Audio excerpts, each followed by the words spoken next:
noite, saudações a todos. Hoje trouxe um tema que acho que é muito pertinente para todos, até para mim, ao trabalhá-lo. Achei que foi muito importante, porque é sempre, todos os dias, que é a construção de nós mesmos. Então vamos ler aqui com todo o cuidado. A construção de si mesmo, objetivo prático. Pois claro, é um objetivo prático, porque sabemos todos muita coisa na teoria. Eu também sei teoria, lemos aqui, lemos acolá, vimos a palestras, ouvimos de todos os lados, mas nós praticamos aquilo que sabemos que devemos praticar? Não serve para nada. É o mesmo que termos uma emenda de um restaurante e não comermos, mesmo estando com fome, não é? Não serve para nada. Então, a construção de si mesmo, mas como um objetivo prático. Isso, obviamente, embasado na saúde psicológica e no coaching espiritual. O coaching é uma ferramenta que leva a objetivos com base a conseguirmos o êxito naquilo que nós pretendemos, mas com as nossas próprias ferramentas. E a espiritualidade é um sentimento, uma consciência de união com o todo. Muito bem, então vamos ver. Um ser que se conhece não está à deriva, está desperto, dá sentido à vida. É como uma peça de um puzzle no lugar. Soma para o todo e também se realiza. Muito bem. Optei pela imagem da pirâmide, porque acho que ilustra muito bem esta construção de nós próprios. Nós temos muitos caminhos. É sempre difícil porque é uma escalada. Nós temos sempre que subir, desde a base até à pirâmide. Mas seja qual for o caminho que nós escolhemos, nós precisamos de atingir aquele ápice, que é um ponto sempre único e comum, a qualquer caminho que tenhamos optado, não é? Então, o Platão também nos diz, o ápice do ser humano é ser humano, aportando ao mundo valores, virtudes e sabedoria. Ora bem, o ápice do ser humano é ser humano, com certeza, porque muitas das vezes nós esquecemos que temos um objetivo a cumprir, que é o nosso melhor, sempre, o nosso melhor, ascendermos sempre como seres humanos. Agora, vamos continuando, e agora trouxe a nossa amiga tão querida, Joana de Ângeles, que nos vai dar uma chave para esse caminho. E essa chave é como trocar a fantasia por um processo de construção, porque é um processo, é uma coisa que se continua ao longo do tempo, sempre, a cada dia. E o que é a fantasia? A fantasia é a ilusão. Nós muitas vezes achamos que estamos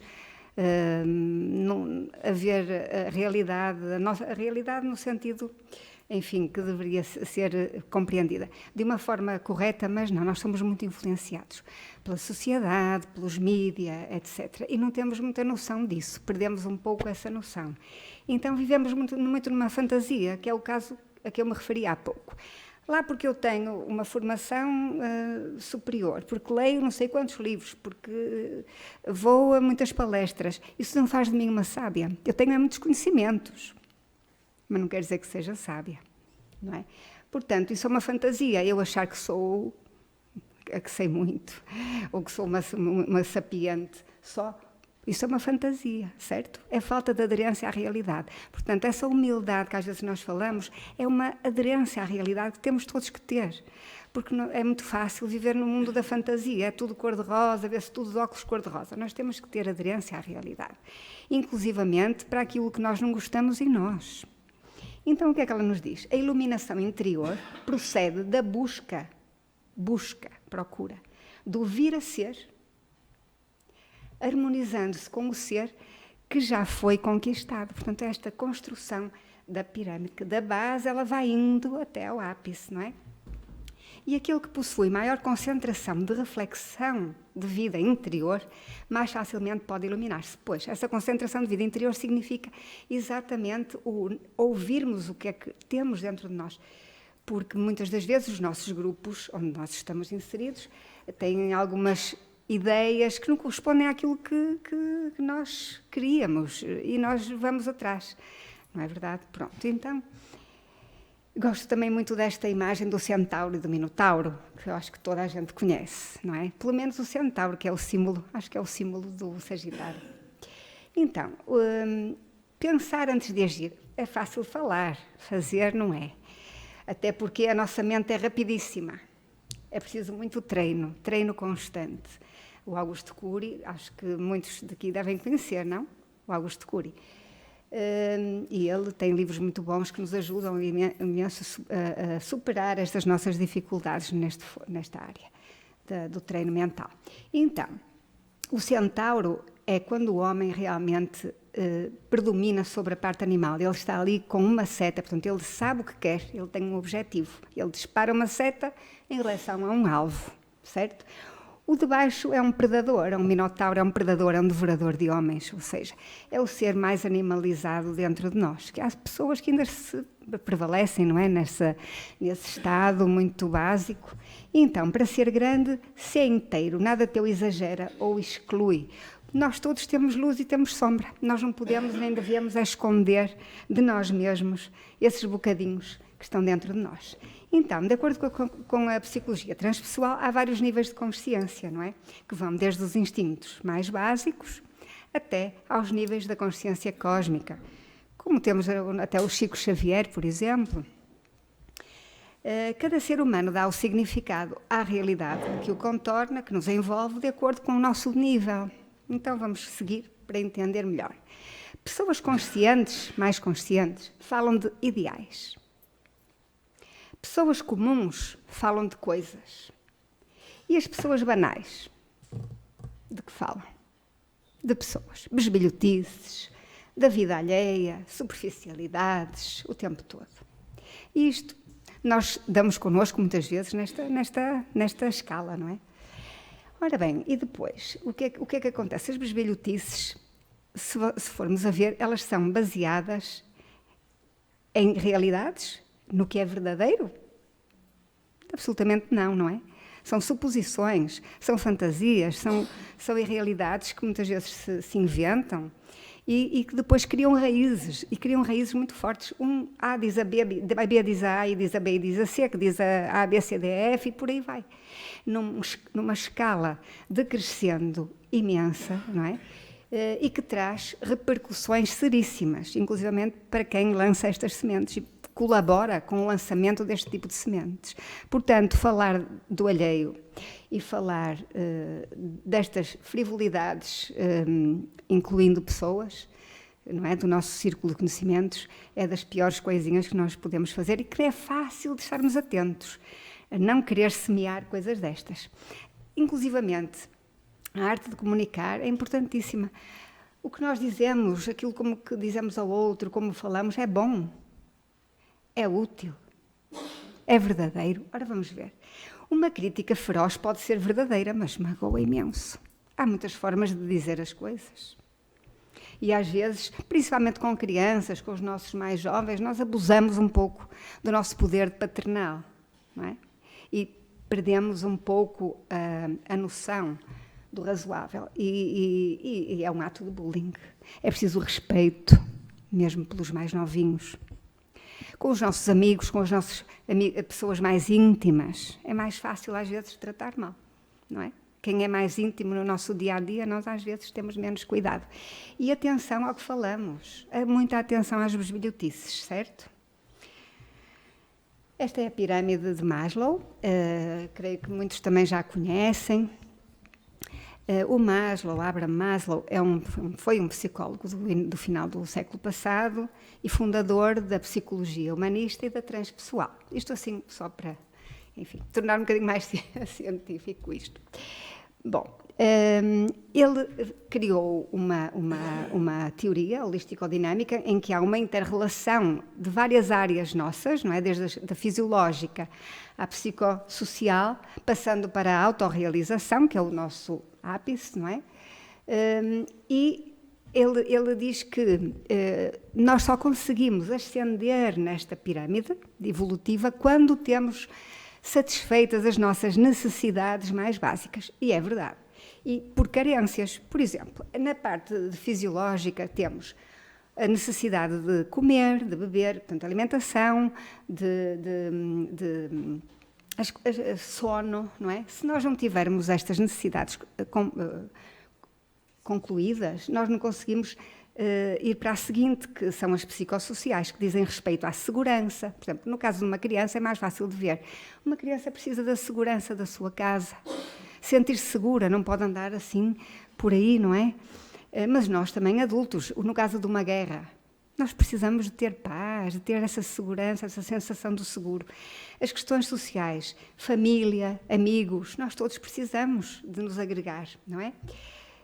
E da estima, nós também precisamos de reconhecimento. Estas questões psicossociais também precisam de ser concluídas para que nós vamos para outro escalão, que é a nossa autorrealização. Então, temos níveis inferiores, é por deficiência. Mais adiante já nos interessa o crescimento. Quando temos estas necessidades satisfeitas, nós temos mais espaço em nós, realmente, para querer ir para outros níveis mais altos. A autorrealização, então, é trabalhar para fazer bem aquilo que se quer fazer. Então, os obstáculos à autorrealização quais são? São defesas internas. Nós muitas vezes tememos e fugimos das nossas próprias possibilidades porque estabelecemos níveis muitas vezes baixos de aspiração. Não queremos ir ao nosso melhor, contentamos-nos com o vai andando, com o mais ou menos. Ou seja, nós não damos o nosso melhor. Não damos. Não damos mesmo. Concordam comigo? Quem concorda? Vamos levantar o braço. Quem dá o seu melhor todos os dias? E quem é que tem vontade de o fazer?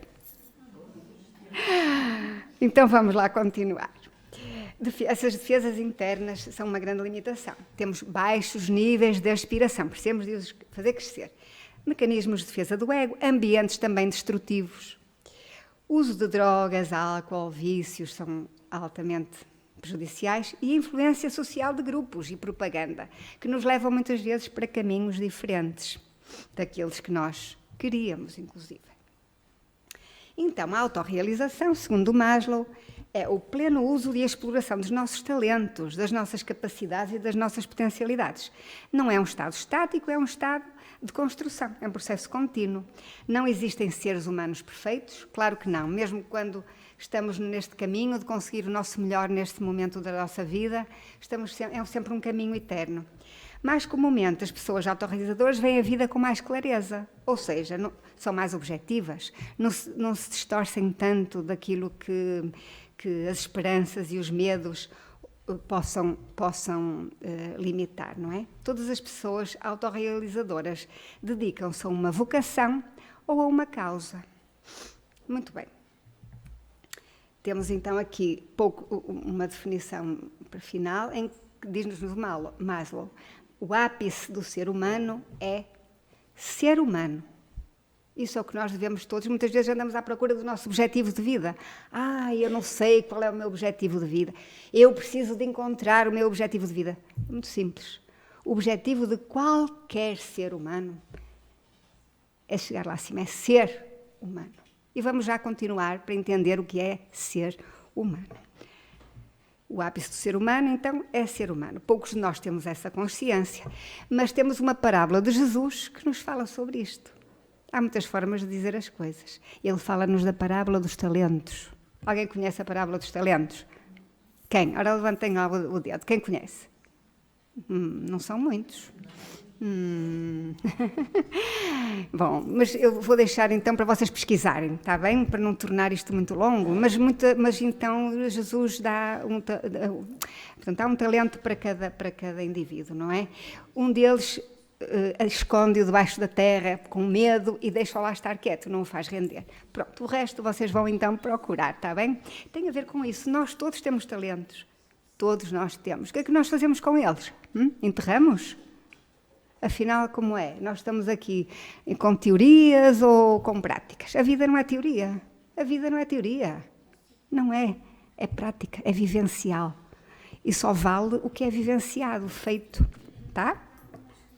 Eu falo, mas não é fácil, mas eu trabalho todos os dias. Trabalho muito. Então, a arte de pensar. A arte de pensar. Nós agora vamos para um autor que vocês conhecem, então, que é o Augusto Cury, que eu gosto muito, tem livros muito simples de ser lidos e que ajudam muito. A arte de pensar, nós pensamos, nós vivemos, a nossa mente é como se está embutida numa piscina de uma mente coletiva, porque tudo está interligado, não é? Sabemos disso, não é verdade? E a nossa mente também faz parte desse todo. Portanto, nós influenciamos e somos influenciados, não é verdade? Tá bom. Por isso mesmo, o autoconhecimento é uma vacina, porque há muitos vírus nas piscinas. E para nos protegermos dos vírus e não adoecermos, temos que estar vacinados com o autoconhecimento. Saber que ideias são nossas, o que é que nós realmente queremos.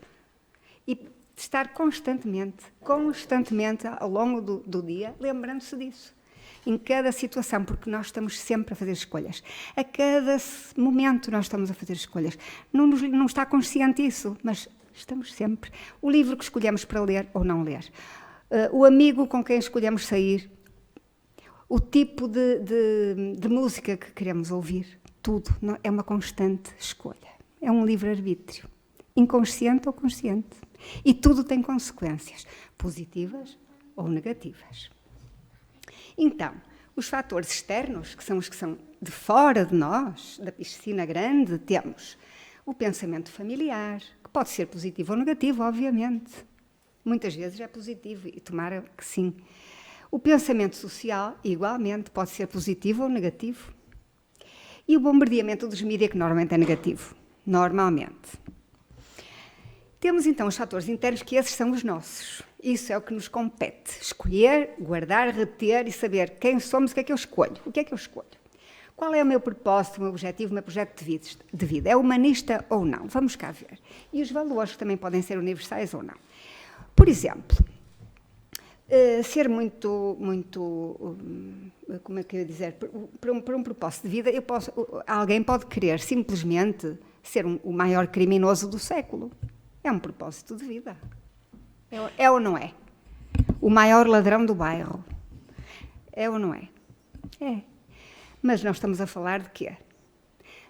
Nós estamos a falar de uma escalada, estamos a falar de subida. Portanto, a nós o que nos interessa é o que nos leva a uma ascensão, não é verdade?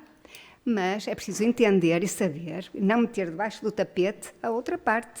Porque todos nós temos um bocadinho da parte do Minotauro, não é? Todos temos. Então, e os valores universais ou não? Lá está, o crime organizado é organizadíssimo para nosso problema, não é? É muito organizado, era melhor que não fosse, mas é assim. Então, nós devemos pensar muito bem como é que queremos colocar e para onde dirigir os nossos valores, a nossa vida. Estar sempre ciente destas coisas. Então, o Cury diz-nos que pensar é a arte mais sublime da inteligência. Todos pensamos, mas nem todos desenvolvemos qualitativamente a arte de pensar. Qualitativamente, e já vamos ver o que é pensar qualitativamente. Por exemplo, a filosofia... e não desenvolvemos as funções mais importantes, que vamos já ver quais são. A filosofia, por exemplo, a arte de questionar, ir mais fundo, procurar saber, o gosto pelo saber, da sabedoria, a arte de pensar qualitativamente. E hoje em dia já não se estuda. No tempo em que eu andava a estudar, no liceu, tinha-se filosofia. Hoje em dia eu acho que já nem ninguém tem filosofia, que é uma tristeza. Não se aprende mais o que são os valores que nos ensinava o Platão, o raciocínio do Aristóteles, enfim. Os grandes filósofos que dedicaram tanto tempo ao que era saber viver e que nos podiam ter deixado esse legado, e deixaram. Mas nós é que não o vamos procurar, mas devemos ir procurar, porque nós não estamos sozinhos neste caminho, temos montes de mestres, heróis, guias. Precisamos é de estar atentos. Vamos continuar. As funções mais importantes, então, da inteligência são o quê? Primeiro, aprender, ele vai nos dizer a mesma coisa que nos dizia o Maslow, que nos diz Joana de Ângelis, está? De uma forma diferente, mas vamos ver que todos nos dizem a mesma coisa. Então, o Cury diz-nos o quê? As funções mais importantes da inteligência são aprender a interiorizar, pensar com liberdade e consciência crítica, ou seja, Repara, eu concordo com isto, porquê? Estes valores têm a ver com os meus valores internos ou não? Então, trabalhar perdas e frustrações com dignidade, gerir com maturidade pensamentos e emoções nos focos de tensão, que isto, lá está, é aquela situação bateu, levou, que é muito difícil de controlar, que é preciso muito trabalho. Dar sem a contrapartida do retorno, expandir a arte da contemplação do belo. Quem é que faz isso aqui? Quem? Alguém que faz? Mais alguém? Apreciar um pôr do sol, o nascer do dia, ouvir uma bela música, simplesmente olhar para uma criança, para aquelas expressões tanto físicas como dos olhos, de tudo que eles têm, dar um abraço especial a alguém que amamos. Isso faz-nos saltar para fora de nós, essas experiências transcendentes. Isto tem a ver com as funções importantes da inteligência. Colocarmos no lugar do outro, dar sem a contrapartida do retorno, colocar então no lugar do outro, considerando as suas dores e necessidades, porque isso é transcender-se. É transcender o que nós chamamos do nosso ego. Então, outra questão que nos propõe Augusto Cury é recorrer aos nossos mestres, e que eu chamei recorrer ao tutorial da vida. Porque há tutoriais para tudo, há tutoriais para aprender a lidar com uma máquina de escrever, com o computador, com o frigorífico. Também há tutoriais para a vida. Vocês sabiam que há tutoriais de vida? Ou não? Há tutoriais para a vida. E quem é que os escreve? Os grandes mestres. Nós lemos. Nós temos que os aprender. Os tutoriais são as formas de viver corretamente, com qualidade, na direção que nós queremos. Certo? Então, e nós escrevemos a nossa história, sim. E também escrevemos porque também damos lições aos nossos meninos mais novos. Aprendemos todos uns com os outros, de facto, também lhe dou razão. Então, os nossos modelos, mestres, heróis ao longo do tempo. Temos o Sócrates, por exemplo, conhece-te a ti mesmo, porque nada sabes. Isto é só uma frase, mas nós podemos ir ler em Platão o que é que ele nos fala sobre o Sócrates. Platão fala-nos na alegoria da caverna. Alguém já ouviu falar nesta alegoria da caverna? Sim. Pois é, muito importante, não é? O mundo das ideias é que vêm para o mundo material, não é? Ele fala-nos disso. E nós, através da nossa imaginação, captamos e fazemos, então, materializar o que existe no mundo das ideias. Esta é, basicamente, a alegoria da caverna diz que a maior parte de nós está adormecido e vê apenas uma imagem da realidade, não é? E não sabe o que é a realidade. Portanto, quem não conhece a alegoria da caverna, há pequenos livros ou até no YouTube, procurem essa historinha, porque é uma historinha extremamente elucidativa. E muito interessante e bonita de se ler, pequenina. O Aristóteles diz-nos: o homem é um ser social. Na relação do bem com o outro, realiza-se e é feliz. Pois claro. E quem é que resume tudo isto? E muito mais? Jesus. Jesus diz-nos: ama ao teu próximo como a ti mesmo. É o mestre da escola da vida que nos ensina sobre amor e perdão. A moralidade correta deriva das boas relações connosco mesmos e com quem está próximos a nós. A responsabilidade de uns com os outros e com o planeta. Essa inter-relação de nós todos, entre nós, entre tudo o que existe na Terra.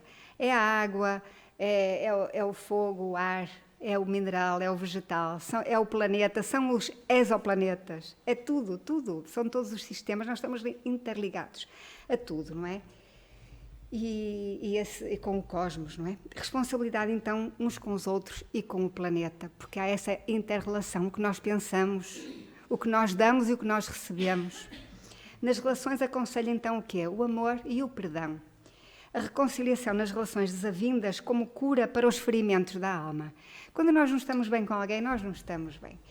Há uma palavra que eu gosto muito para mostrar, para ilustrar isto, que é mágoa. Má-água. nós somos 70% água no nosso corpo. E se esses 70% de água não estiverem em movimento e frescos, como uma água de uma nascente ou de um rio, se estiver estagnado, a má água, devido exatamente aos nossos maus pensamentos, maus sentimentos, isso para nós não é nada saudável nem agradável, porque também nos sentimos mal, não é? Então, no tutorial da vida temos modelos de avós, pais, amigos, professores. Aprendemos com todos, com os nossos filhos, os nossos netos, não é? Muito, muito, muito. Assim estejamos nós receptivos e abertos.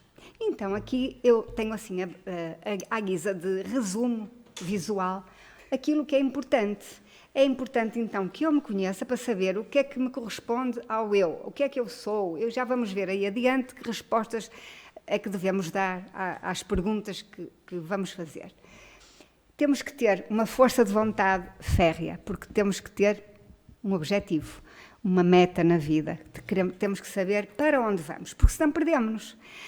Vamos ver, isto é exatamente como uma planta de uma casa. Nós queremos uma planta de uma casa. Mandamos fazer, então, uma planta de uma casa, neste caso construímos-la nós, e depois temos que passá-la a quem? Ao mestre de obras. Todos os dias tem que haver trabalho, senão a casa não se faz. Certo ou errado? Não há casa. Temos um projeto, mas não temos lá um mestre de obras a trabalhar. Depois tem o pessoal todo, dos tijolos, dos materiais que têm que chegar, as dificuldades que aparecem, mas eu sei quando é que a casa deve estar pronta. E eu sei se a casa anda ou se não anda, eu tenho meios de comprovar, não é? Tenho forma de medir. Então, se eu tiver um projeto de vida, se eu souber quais são as minhas fragilidades, o que é que me pode fazer atrasar no caminho, se eu souber quais são os meus talentos, quais são as minhas facilidades, o que é que me pode ajudar nas subidas para eu atingir a minha meta, então eu tenho como medir se as coisas estão ou não a ir para onde eu quero, ou se estou a ir em direção contrária. Então nunca mais lá chego, não é? Para lembrar agora aqui uma coisa. O que é o tempo? O tempo é vida. E outra coisa, tempo é um recurso que não é armazenável.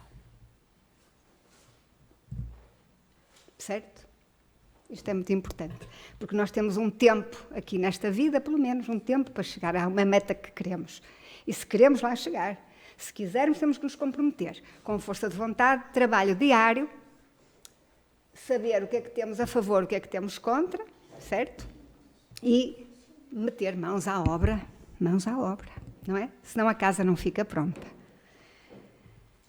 Então, quem sou eu? O que é que poderia dizer que tem a ver comigo? O que é que me define? Ora, vamos todos fazer um pequenino exercício. Isto, assim, já sei que é uma hora tardia, que estão cansadinhos, mas é assim uma coisa para treinarem depois em casa, para saberem como fazê-lo. Quais os meus objetivos, projetos de vida? Vários, nós temos vários, não é? O nosso objetivo maior, o nosso ápice, sim, é um. Mas depois temos outros pequenos projetos que nos podem sempre alavancar, não é? Numa direção de melhoria. Quem são os meus mestres, os meus modelos de vida? Que princípios e valores é que delineiam a minha identidade? Será que eu sou uma pessoa assim que não dou muita importância à honestidade? Ou então à fidelidade? Por que é que não? Mas eu gostava, porque se eu quero chegar ali, eu tenho que trabalhar essas partes que eu não tenho tão virtuosas em mim. Portanto, é este tipo de coisa que é preciso pegar num papel e num lápis e fazer a planta da casa que nós queremos construir. Então, o que quero da vida? Esta finalidade está bem clara, porque às vezes a mídia, a sociedade, cria-nos necessidades falsas. Porque, claro, nós temos um T0, se temos 2 filhos, claro, ter um T2, acho que sim, é necessário, claro que sim, melhora a vida, a qualidade de vida. Mas eu preciso, se calhar, não posso ter um Smart, mas posso ter um carrinho de 5 lugares, porque faz falta, certo? Melhora a vida. Agora, preciso de ter 3 carros, ou um para cada cor de roupa, uma casa com piscina, quarto de ténis, 50 quartos. Essa é a questão. Às vezes a sociedade induz-nos a querermos ter objetivos fantasiosos, que não são sequer realizáveis. E nós ficamos ali a moer e perdemos o nosso real objetivo de vida. Quer dizer, há coisas que nos satisfazem, atingimos aquele patamar satisfatório de vida, então vamos galgar para outro território acima, certo? Esqueci-me aqui de uma coisa muito importante. Pronto, aqui temos o exemplo do barqueiro alienado. Muitas vezes queremos muitos meios e não sabemos onde queremos chegar. Por exemplo, um barqueiro, um senhor velhinho num barquinho, e perguntou-lhe alguém: olha, amigo, então, o que é que você quer? O que é que você deseja? O que eu quero é um barco maior do que este, bem maior do que este. Muito bem. Para quê? Não sei, depois eu vejo. Está bem. É uma forma de ver as coisas, mas não será a correta, não é? Outra coisa. Muitas vezes nós reclamamos nos nossos projetos, falamos dos outros, como eu dizia há bocado. E então eu lembro-me de ouvir, não sei já onde, do Chico Xavier, um acontecimento dele com Emmanuel. E então o Chico dizia ao Emmanuel: Emmanuel, a minha irmã, eu fico muito triste, ela não trata bem daquelas crianças, negligencia tanto, passa as horas de comer, eles andam de qualquer maneira. E dizia aquilo com dor. Eu disse uma vez, 2 vezes, e o Emmanuel disse-lhe assim: Chico, não reclama, não está bem? Vai lá, faz. Isso fez-me bem ouvir. Porque eu às vezes pensava isso da minha filha. Ela negligencia isto, ela diz aquilo. Às vezes uma pessoa pensa estas coisas, todos nós, não é? Porque somos exigentes. Não olhamos para nós. Mas eu agora deixei de fazer isso. Quando eu vejo que ela está atrapalhada com qualquer coisa, eu vou lá e faço eu. Isso faz com que, de facto, eu tenha visto uma conclusão, é que todos nós podemos deixar um pouco mais de beleza e luz para o lugar onde passamos no mundo.